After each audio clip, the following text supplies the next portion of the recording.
ଯଦି ଆପଣମାନେ ସହଯୋଗ ନ କରିବେ କେମିତି ହେବ?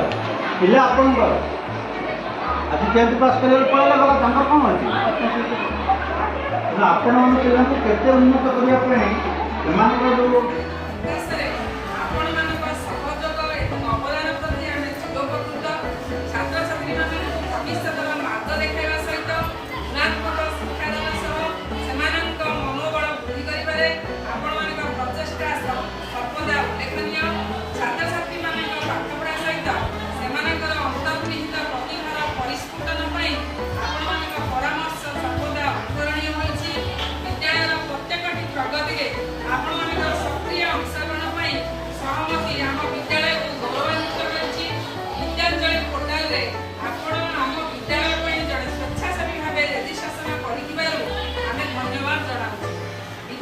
କାର୍ଯ୍ୟକ୍ରମ ମାଧ୍ୟମରେ ଶିକ୍ଷାନୁଷ୍ଠାନର ପ୍ରଗତି ପାଇଁ ଆପଣମାନଙ୍କ ଏହି ନିଷ୍ଠାପର ଏବଂ ଅଭିନବ ପ୍ରୟାସ ଭବିଷ୍ୟତ ପାଇଁ ଏକ ଉଦାହରଣ।